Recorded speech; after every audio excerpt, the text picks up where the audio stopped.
Hey, you alright? You look exhausted. That's true. We have been going for quite a while according to the time of day. The sun of the desert isn't exactly forgiving either. If we ride a little further, that should get us far enough out of the hot zone that we can settle down for a camp, which we need to rest. You look like you're struggling to stay up in the saddle. Worried about me over yourself? I appreciate that, but I'm used to this kind of travel. I was raised to be a soldier, which means longer commutes and shorter rests. You're still a recruit. You need time to adjust. Be able to find a place within the area to settle down for the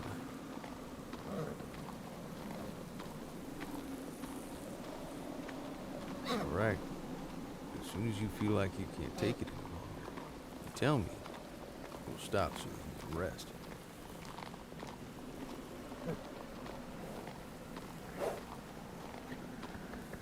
Absolutely. We've been going long enough. Well, let's head over to that hill and set up against that outcropping over there. The less we're seen until we get picked up by evac, the better. Come on. Let's hitch the horses to that tree, and I'll check the area to make sure we weren't followed. We can build a fire.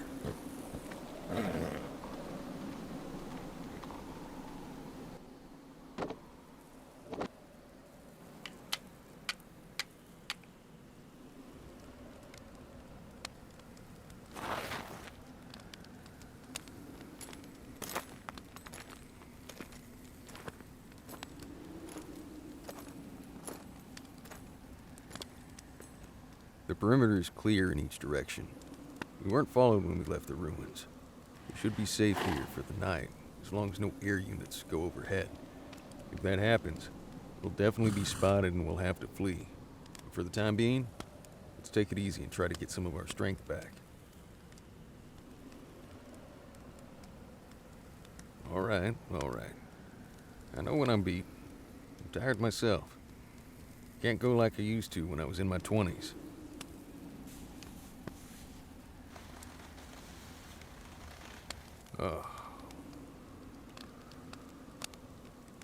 You know, I didn't want to make it seem like I'm being nosy or anything. But you have been quiet since we left the boss to go to Kabul. We were talking more on the way to Cyprus the other day when we went to save him. But now it seems as if your mood has plummeted. Are you worried about him? Don't worry about it too much, okay? It'll make it harder for you to focus on the objective. Besides, Boss is a good soldier, no matter how long he's been down. I've been with him long enough to know that he always rebounds from being down and out. Even a 9-year coma didn't really affect him that much, if I'm honest. At least not in a way that I can see yet.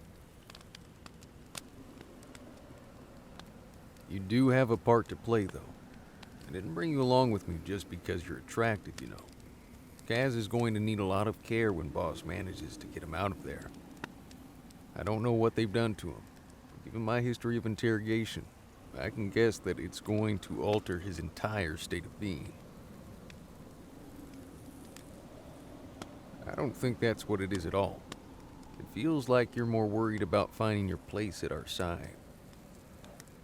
But maybe it's just me wanting to see the military side of you. There's actually more to it than that, isn't there? Something more human than soldier. I can see it in the way you're looking at me. No, sorry. I didn't mean for it to come out quite like that. I'm not used to talking to anyone one-on-one unless I'm trying to force information out of them. Let me try again. I meant that you don't have the usual skip in your step that most new recruits do when they realize who they're working for. Intuition is telling me you're holding on to something that happened before you came here to be part of the Diamond Dogs. And over these last 24 years, I've learned that it's the one thing I can actually trust to be right over everything else. So do you want to talk about what's on your mind? Well, that's extremely vague. You know, the more time I spend with you, the more I think maybe you should have been part of my old unit. We always had to keep our communications to a minimum, so answers came off vague. Are you sure you haven't done this kind of thing before we picked you up and brought you here? Yeah, a little bit. You do emit a certain kind of strength that most rookies don't quite have when they come into the unit. It's one of the reasons why I picked you to accompany me to Cyprus that night to help the boss. I'm not usually one to work with a team, but when I saw you, I knew somehow I would need your strength.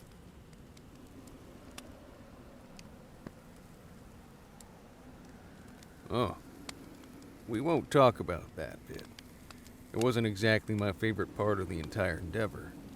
Not that any part was exactly enjoyable. I'm all for danger in a mission, but the idea of a walking human torch with a flying horse chasing you is way out of my idea, nor... Wait, did you just change the subject that quickly? Okay, that was pretty clever. You're a smart one. I'm definitely gonna have to keep an eye on you from here on out. That's the kind of thing you can pull off before I realize it. I knew that you were something special when I picked you up to be my spotter, but I can see your talents go beyond guns and battle plans. That being said, that actually does tell me a lot more than you know.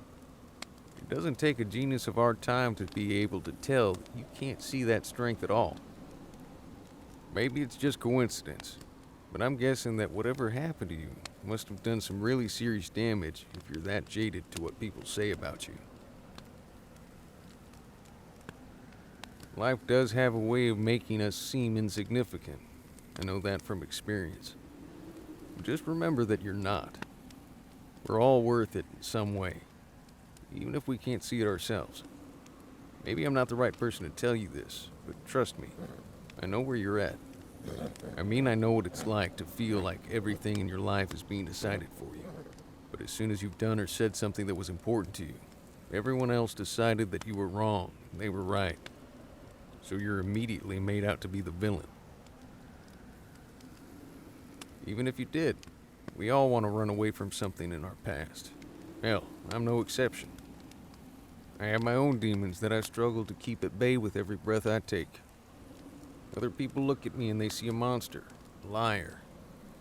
But the truth is, I'm just a human like they are, with a few more demons than most.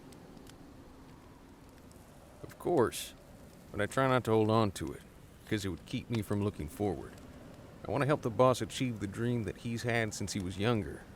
Maybe along the way, I can somehow better myself if I help others to become the best they can be, so that they don't end up like I did. That said, you listen to me. You're not alone. You joined a cause because you wanted to do good in the world, and that's one of the most noble things a person can ever do. You've got a good heart, you just haven't got a chance to use it yet. Your chance will come soon, and you'll realize just how strong you are. And whatever happened before that to make you feel like this, that'll just feel like a bump in the trail you took to get here. Well, it ain't high praise, but I'll take it. I do appreciate that, but maybe you should save your judgment for after we've been working together for a little while longer. The only reason I'm calm right now is because I can be. But when we get back to the base, everything is going to change. We'll see what you think of me then. Thank you. I probably don't seem like it with all the blood I have in my ledger, but I really do enjoy helping those who trust me. I think of myself as a pretty good listener whenever something is troubling someone to the degree your past is bothering you. So if you ever need to talk, you can always come find me. Who? The boss? No. He's always stoic on the outside like that. Even if he did get mad at first, I'd tell him that I offered first, and you weren't taking advantage of your position. But trust me on this. He doesn't hold grudges very well. The man still believes in Santa Claus. And don't tell him I told you that. He may not seem like it because the two of you just met, but he's pretty good at lending an ear whenever something's bothering someone too. If I'm not around, He'd be a good second choice for you, if you can manage to catch him between all the work he'll be doing once we get back.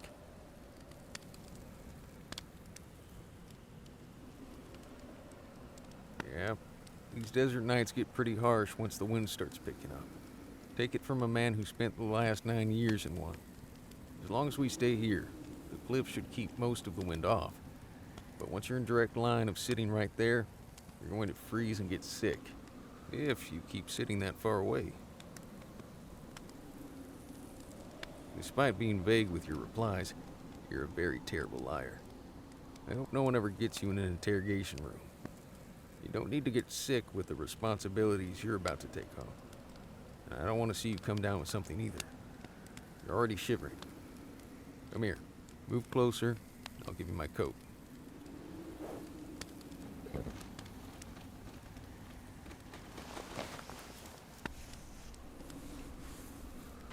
Oh, stop.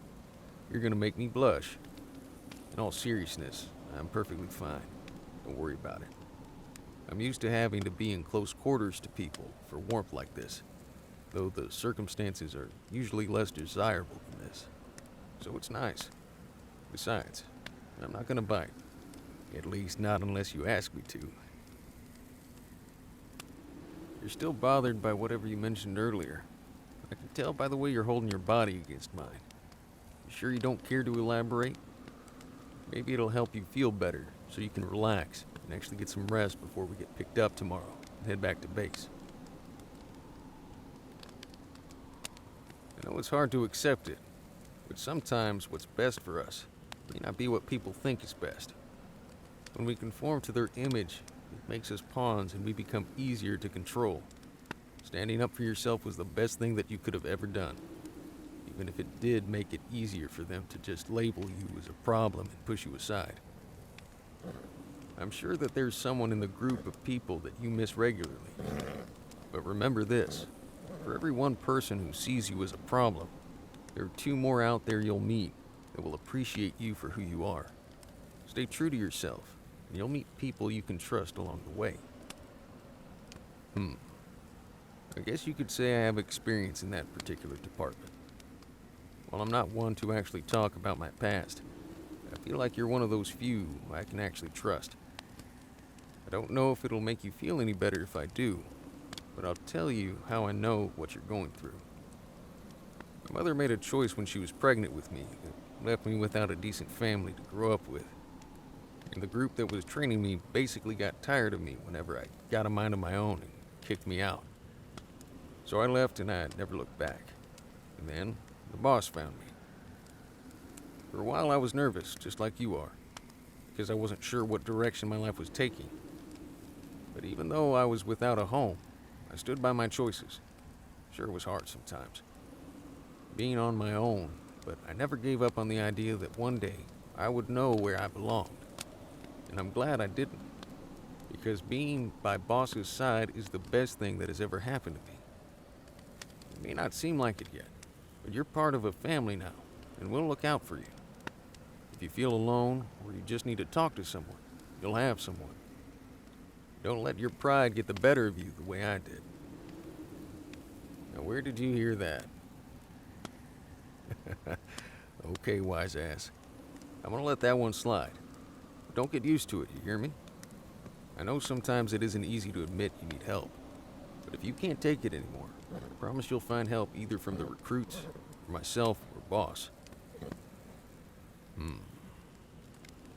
All right. That's all I needed to hear.